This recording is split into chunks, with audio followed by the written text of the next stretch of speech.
Hello students, in our this video we are going to discuss about the types of lysosome. So types of lysosome की अगर बात की जाए, there are mainly only two types. First one is your primary lysosome and second one is your secondary lysosome, right? Secondary lysosome is also known as heterophagosome and इसी structure के अंदर हिट्रोफैगोसोम के अलावा आपका जो थर्ड रीजन रहता है that is residual bodies and one more is autophagosomes या ऑटोलाइजोसोम. तो यहाँ पर अभी हम डिस्कस करने वाले हैं इन फोर्स के बारे में. तो firstly primary lysosome also known as storage granules means यहाँ पर अगर आप बात करें तो प्राइमरी लाइसोसोम के अंदर एंजाइम्स जो प्रेजेंट रहेंगे जस्ट प्रेजेंट रहेंगे फॉर स्टोरेज, राइट. तो single type enzyme that is nucleus. यहाँ पर मेनली अगर बात की जाए तो आपको न्यूक्लियस एंजाइम अबंडेंट अमाउंट में मिलेंगे, बाकी सभी भी प्रेजेंट रहेंगे बट मेनली यहाँ पर आपका क्या रहेगा, न्यूक्लियस एंजाइम प्रेजेंट रहेगा. Heterophagosome that is also known as heterolysosome and secondary lysosome. ठीक है, सेकेंडरी लाइसोसोम आपका. तो फर्स्टली हम बात करते हैं यहाँ पर प्राइमरी लाइसोसोम के बारे में. Also called as storage granules. These are newly formed organelles bounded by single membrane. Same वही चीज़ बात यहाँ डिस्कस कर रहे हैं. यहाँ आपका क्या प्रेजेंट रहेगा, जो आपका प्राइमरी लाइसोसोम है, ठीक है, इसके इनसाइड में आपके बहुत सारे एंजाइम्स प्रेजेंट हैं और वो सभी एंजाइम्स आपके कैसे रहेंगे, इन एक्टिव स्टेट के अंदर प्रेजेंट रहेंगे.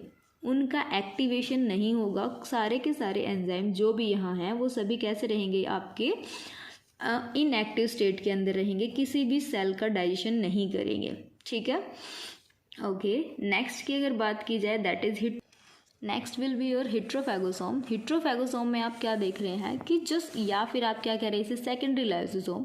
तो सेकेंडरी लाइसोसोम आपका कब फॉर्म होगा, जब प्राइमरी लाइसोसोम जो है वो यहाँ आपकी दूसरा कोई फॉरेन पार्टिकल आएगा, उस फॉरेन पार्टिकल को डाइजेस्ट करने के लिए जब यहाँ से इसके साथ फ्यूज़ करेगा उस टाइम पर आपका क्या बनेगा, सेकेंडरी लाइसोसोम मिलेगा.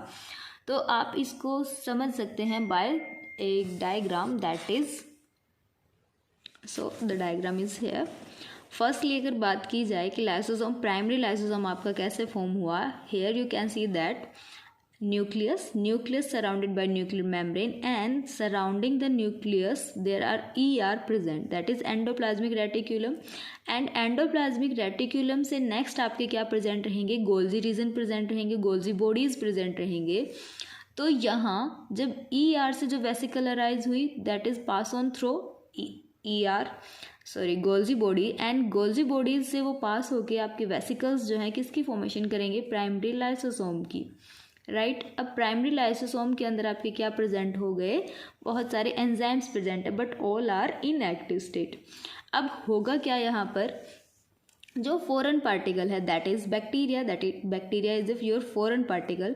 बैक्टीरिया ने सेल के इनसाइड में पिनोसाइटोसिस के थ्रू यहाँ पर एंट्री की है, फैगोसाइटोसिस के थ्रू एंट्री हुई. एंट्री होने के बाद ये यहाँ पर क्या कर रहे हैं, आपके अपना जो DNA है, प्लाज्मिड है, उसको क्या करेंगे, यहाँ ट्रांसमिट करेंगे. ट्रांसमिशन के बाद यहाँ पर आपकी जो स्ट्रक्चर फॉर्म हुई वो क्या हो जाएगी, फैगोलाइसोसोम की. अब यहाँ पर फैगोलाइसोसोम की फॉर्मेशन होनी है. होगी कैसे, आप ये देखिए. एंडोसाइटोसिस हुआ, राइट. एंडोसाइटोसिस सेल के इनसाइड में एंट्री हो गई है. एंडोलाइसोसिस के बाद आपका यहाँ पर एंडोसाइटोसिस के बाद आपका यहाँ पर किसकी फॉर्मेशन हो रही है, एंडोसोम मेम्ब्रेन की. अब ये जो मेम्ब्रेन है वो आपकी कंबाइन करेगी किसके साथ, यहाँ पर आप देख सकते हैं फैगोलाइसोसोम के साथ. तो यहाँ फॉर्मेशन आपकी किसकी हो जाएगी, एंडोलाइसोसोम, या फिर आपका क्या होगा, यहाँ पर सेकेंडरी लाइसोसोम फॉर्म हो जाएगा. ठीक है.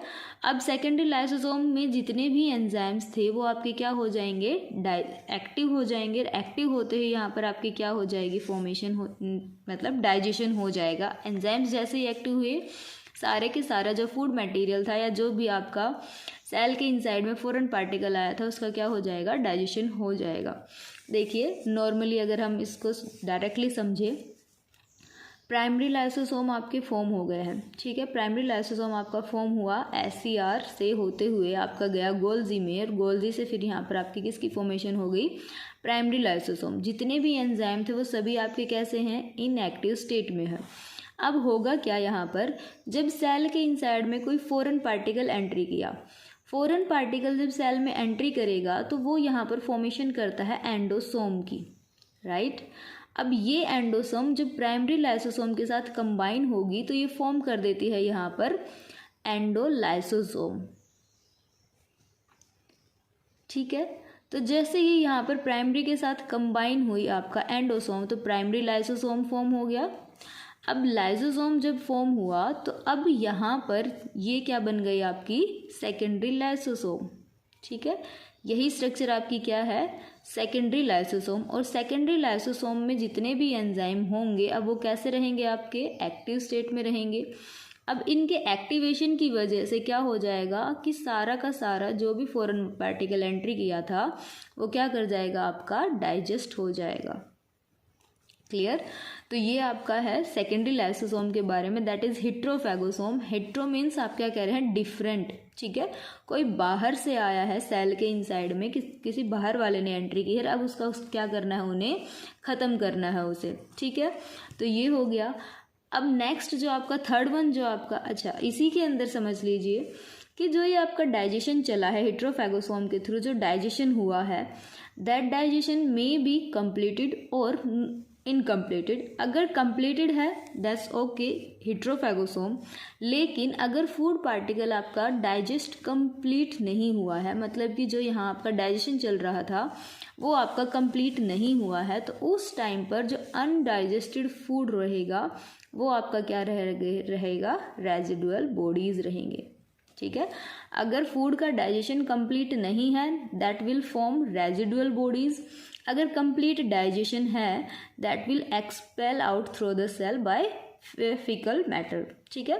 तो फीकल मैटर के थ्रू डाइजेस्टेड फूड को बाहर रिलीज कर दिया जाएगा, लेकिन अगर अनडाइजेस्टेड फूड यहाँ प्रेजेंट है that will stored as residual bodies. And जब सेल के अंदर रेजिडुअल बॉडीज फॉर्म होने लगेंगी दे विल कॉज एजिंग, ठीक है। सेल के अंदर एजिंग आपको अपीयर होने लग जाएगी। अगर रेजिडुअल बॉडी सेल में स्टोर होने लगी है तो आपको वहाँ पर एजिंग अपीयर होने लगेगी, ठीक है। अब नेक्स्ट की अगर हम बात करते हैं तो नेक्स्ट में आपको यहाँ क्या देखने को मिलता है, दैट इज ऑटोफैगोसोम। ऑटो मीन्स क्या हो रहा है, self, right. Auto means self, hetero means different. तो यहाँ पर आपको क्या करना है, खुद के ही किसी पार्टिकल का क्या करना है, हमें डाइजेशन करना है, ठीक है। जैसे कि एग्जांपल के लिए हमने ले लिया माइटोकॉन्ड्रिया। इवन दूसरे जो लाइसोसोम है वो खुद के लाइसोसोम का भी क्या कर सकते हैं, डाइजेशन कर सकते हैं। तो माइटोकॉन्ड्रिया मान लिया हमने कि इसका जो फंक्शन था वो प्रॉपरली नहीं चल रहा है, तो अब सेल को क्या करना है, इनका डाइजेशन करना है। तो mitochondria will combine with the primary lysosome and form autophagosome. And जैसे ही ऑटोफैगोसोम होगा ये क्या कर जाएंगे, आपके डाइजेस्ट हो जाएंगे, तो ऑटोफैगोलाइसोसोम आपका फॉर्म होगा और कंप्लीट डाइजेशन यहाँ पर हो जाएगा माइटोकॉन्ड्रिया का, ठीक है। तो this is all about your types. Next आप इनके नोट्स देख सकते हैं यहाँ पर। तो हेट्रोफैगोसोम में हमने अभी बताया डिफरेंट, जैसे कि आप एग्जांपल ले सकते हैं घर में, कि घर में किसी कोई आप सभी को काम दिया गया और उस काम को प्रॉपरली नहीं किया गया। प्रॉपरली किसने नहीं किया, कोई जो दूसरा पर्सन आया हुआ था उसने प्रॉपरली काम नहीं किया, तो अब उस पर्सन को क्या मिलेगी, पनिशमेंट मिलेगी। तो सेम ऐसा ही हेट्रोफैगोसोम में आप देख रहे हैं कि बाहर से कोई आ गया था, उसने प्रॉपरली फंक्शन नहीं किया, सेल को वो डैमेज कर रहा था, तो डैमेज करेगा तो उसे पनिशमेंट तो मिलनी है, तो लाइसोसोम उसका क्या कर देता है, डाइजेशन कर देगा। लेकिन वहीं अगर किसी घर के मेंबर ने फंक्शन अच्छे से परफॉर्म नहीं किया है तो उस टाइम पर क्या होगा, घर वाले फंक्शन को पनिशमेंट मिलेगी। तो autophagosome is just similar to familiar, ठीक है, कि आपके फैमिली के मेंबर से ही आप इसे समझ सकते हैं।